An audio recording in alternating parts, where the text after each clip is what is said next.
So as far as like like the impact on pro wrestling now, like I think it.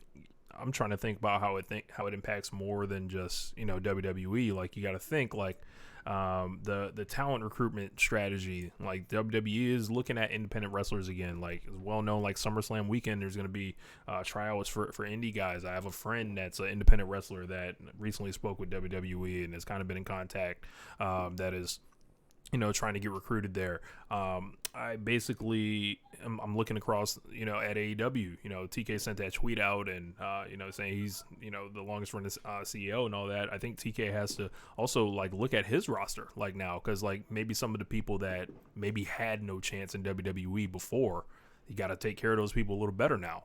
Like maybe your Sammy Guevara, maybe looking, maybe your Darby, maybe looking one day, like and it's like a whole thing that's kind of opened up. If they don't keep the same prejudice that Vince has had, and this was just Which something that in NXT, Triple H showed that he would look past that. I don't know if he right. would take those same values and instill those values to the roster there in Mm-hmm. WWE that has older guys on top that I don't know if they want to just push them out the door like that. That's going to be its own transition in itself, fighting with the fan Right. base that they have that's been trained to see wrestling in the way Vince McMahon has seen it. And a drastic change for them could be bad for them. Mm-hmm. But looking at AEW, it's like, all right, you like before you had the alternative, like you had that sewed up, and I think they have to be prepared for people to look for that opportunity elsewhere now that maybe they didn't think they had to look at before. You also got to like look around like all these people that are former backstage people that used to work with Triple H that are hanging around the building now, and it's just seeing are the trade secrets, are the recipes like in danger of being stolen. So there's a lot that goes into this. Yes, there is. And I think, quite frankly, it is for the best of the wrestling business. Like, the median pro wrestler is smaller than it was 20 years ago across like all genres of pro wrestling, like America and Japan. Like Manami Toyota, while she was out here crashing and burning, fighting monsters, was 5'6". 5'6" would make her like one of the five biggest or tallest wrestlers in stardom, Mm-hmm. right? Like that is, Utami look, size. Utami's like 5'4". Oh wow. 5'5", something like that, right? Like that's you get my point, right? Um, I mean, we have Kenta Kobashi, Kensuke Sasaki. Okada is tall. Naito don't like them too. Like that's always been a thing. So, um, I that's one of the things I've always commended Triple H for is while he was always a bodybuilder guy, and then he all of a sudden from WrestleMania 15 to SummerSlam 2000, I'm not 2000, but 1999, gained like 30 pounds of muscle. Like he is not he doesn't have that kind of prejudice for size because his best friend, probably because one of his best friend in pro wrestling is Shawn Michaels, who was always considered the small guy while he was tearing down houses with matches in main events. So, um, I think quite frankly, and this also I didn't mention this on the podcast last week or earlier this week, but like Swerve in Our Glory, tag team champions AEW. Yep. Vince McMahon didn't know what to do with a Swerve, didn't know what to do with a Keith Lee. Triple H made one of them the NXT champion and made the other one the North American champion and gave him a super hot stable in promo time, all like every other week. So, like I just think that as far as the hiring practices and all that kind of stuff, this is better for the average wrestler. Like they're not about to come out here and say we're looking for guys, ex-football players under 30, and the less wrestling they've ever seen, the better. You can get some good wrestlers out of that, but with 7 rings and 100 people, you're not. You're just not. If you want to send people on an excursion or whatever else, that'll raise your possibilities. If you want to open up the house show thing, whatever else, and give people time to get better at wrestling or whatever else, and do able to weed out who won't last and stick around, sure, that might help. But realistically, you need to start looking at people that are going to get on base. Like Kevin Owens is the person that WWE would never have hired if not for someone like Triple H being around. Sasha Banks becoming the star that she was, Bianca Belair becoming the star that she was, the women doing what they did was because of NXT. I'm not giving all the praise to Triple H with that, but because the women had to go out there and ball, they had to go out there and score 40 or 45 every on those nights, right, to get their respect. But the opportunity was afforded to them by Triple H. The opportunity was afforded to all these wrestlers at the start from Triple H, and some of those people were so good that even Vince McMahon, with his prejudices for talent, still could overlook, like a Sasha, like a Kevin Owens.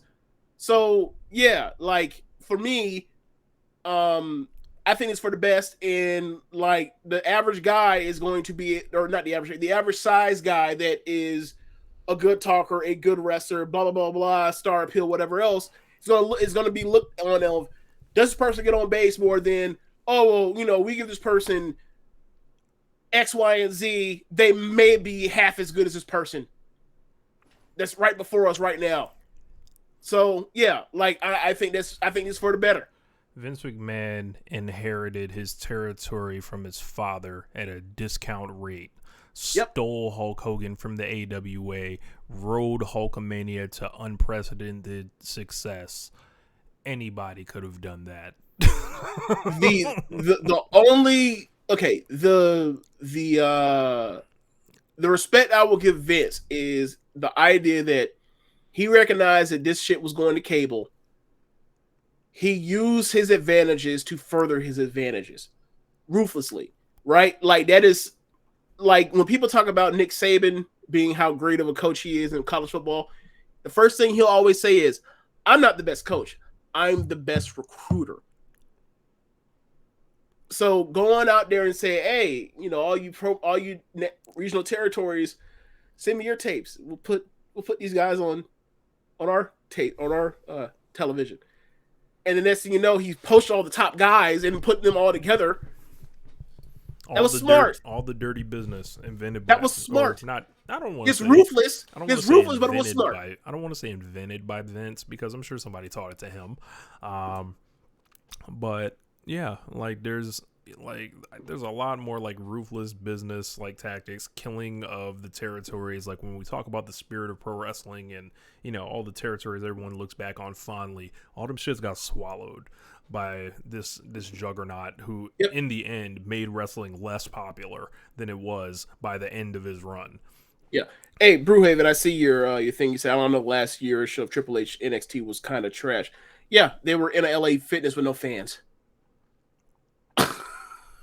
Like, you're right, but I don't think any other promotion was more damaged by the pandemic than NXT, having 400 raucous fans every week, to them having to have friends and family stand up at all times, spread apart, around a cage dwelling that was poorly lit while they were going toe to toe every single Wednesday, getting their brains beat in by these by a bigger just looking arena with bigger stars. Like, yes, you're right. Like, but even while NXT's launched, like from NXT for the first few months until probably pretty much like the part where it all started going down was probably like when Keith Lee left. And then they had, because they were out here with Karrion Kross, and like that we all knew that I thought that Karrion Kross thing was never going to work, and you thought the Karrion Kross thing wasn't ever going to work, and like the Karrion Kross thing did not work, and now like who could have he got brought it to the main roster, and then like he's out of WWE. He's one of the first cuts in one of those waves of cuts. So yeah, and now like he's working Ric Flair's last match in the undercard. I can't wait for the Observer. Dave's gonna have a full week to prepare like why I would assume would be the longest Observer ever. At this point, I'm sure. Think so? Oh yeah. Wasn't the Montreal School Job like a 2-part deal? Yeah, it was. Okay. I don't know, man. It's a crazy day. would tell people to embrace the change. I will not like I stopped watching WWE because of feeling insulted, like they didn't listen, like they didn't Right. know what they were doing, like all the good wrestlers would go there to die and retire, and that quite frankly pretty that stinks.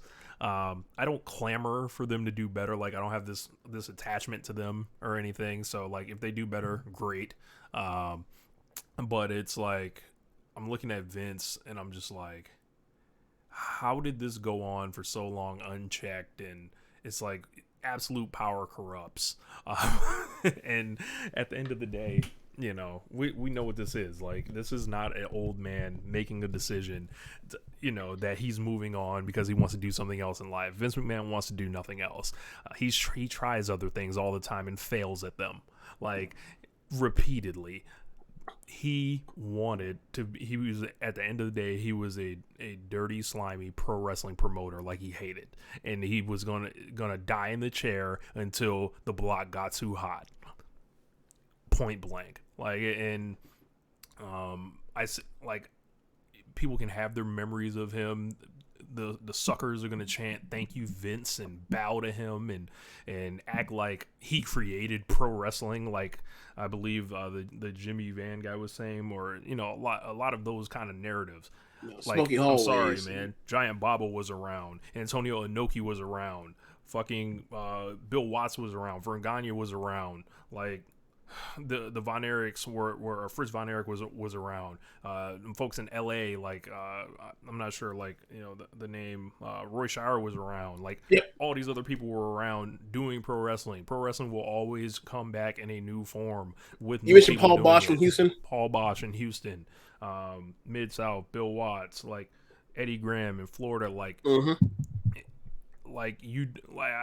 I guess this is just the world that they knew. This is just while you were here. You like watching the history of pro wrestling and all those WWE documentaries. Like, if that's how you learn your pro wrestling, like, stop learning pro wrestling that way, or else you're gonna feel the way you feel now, which is like you were conned. Like, I'm looking at you like you were conned, like you were a sucker, like you have been fed. You've been hoodwinked, you've been bamboozled, led amok, run astray, or run amok, led astray. Like, you've been basically, Memphis, Jerry Jarrett's dad, MJPRC. Mm-hmm. So, like, all these people, like, at some point, you gotta go. And this just happens to be Vince's gotta go time.